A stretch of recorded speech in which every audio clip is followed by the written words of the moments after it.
Oh, you're not gonna believe this one. You're not gonna believe this one. You know something? Hard work ain't gonna make you a better tennis player. It's not gonna make you a better tennis player. You can come out here and hit serves till you're blue in the face, hit forehands till you're blue in the face, but you know what? If you're not practicing the right way, it's a waste of time. I think I just broke that basket. Let's get started.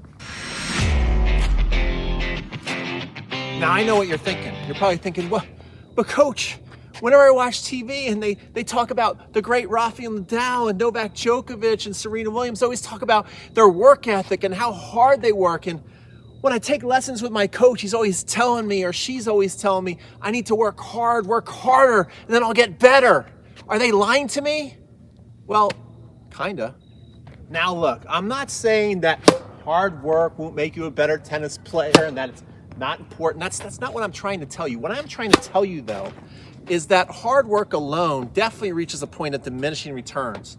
If you start developing bad habits and then you keep hitting those same bad habits over and over again, hitting thousands and thousands of balls the wrong way, taking your footwork patterns to the ball and moving the wrong way and recovering the wrong way, well, guess what? That also has a compounding effect.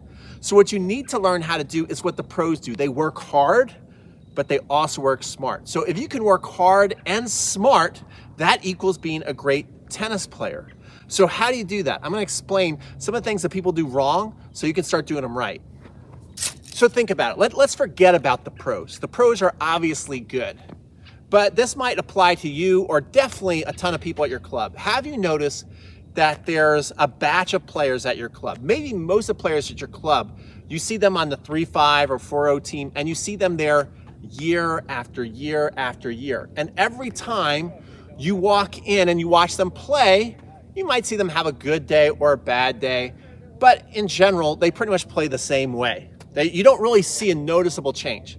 Then all of a sudden you have somebody join the club and they've never played tennis in their life. And then all of a sudden you start looking 2 or 3 months later and you're like, whoa, those strokes are pretty nice. They're pretty smooth out there.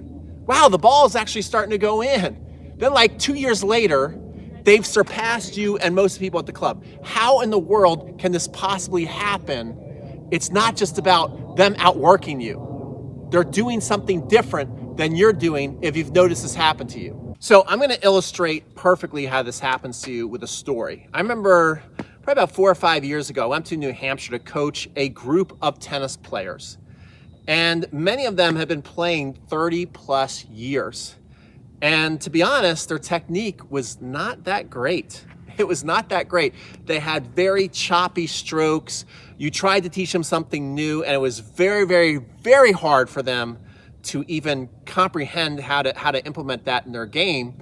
And you could tell that they've been playing the same way basically their entire life. Then one of my last students of the weekend came on out. We started hitting. I'm like, ooh, this is gonna be fun. They're pretty good.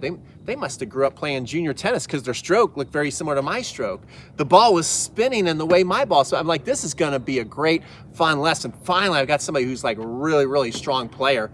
I'm just gonna enjoy this. So on our first break, I said, hey, how long have you been playing tennis? The person said, I've been playing 4 years. 4 years. And we had already got a great sweat going. We're hitting awesome cross court shots. A lot of fun to play with. I would say about a 4 or 5 player, at least hitting wise. I don't know match wise how it would go. That could be different, but it doesn't matter. This player is well on their way to becoming a really strong player. And I noticed that every single time we had a break, guess what they did? They took notes. And the guy had a full notebook of things. So that was one thing. He was a student of the game. He listened to everything. He wrote it down, but he really absorbed it. And then another thing that he said is he never actually had a private lesson from a coach. And he was really good. How did he do this? Well, he studied online video and online tennis lessons. They tend to be more detailed lots of times than a teaching pro is going to give you, because a lot of times teaching pros is like, especially with adults, is going to kind of feed you ball and say, oh, nice shot, that's good, higher, lower, bend your legs. But you're going to get a lot more detailed with online instruction. So you want to find either an online instructor that you really like and you like the detail, or you find a coach in your local area who's willing to really teach you the finer points of the game. But just finding that is not good enough. Then you've got to implement. And I could, just through talking to this player loved to work on all aspects of becoming a better tennis player. They like to do the shadow strokes. They like to go out there with the ball machine. They like to hit against the wall. He filmed himself over and over again. He did off-court footwork drills by himself. He studied every single aspect of the game, and he looked like he had been playing his entire life at a very high level. So you see the difference between just going out there and hitting balls and working hard and playing 4 or 5 times a week for hours and hours and hours and getting the same result, or becoming a student of the game, studying online video, filming yourself, shadow stroking, just not swine around shadow stroking, making sure it is correct and done the right way.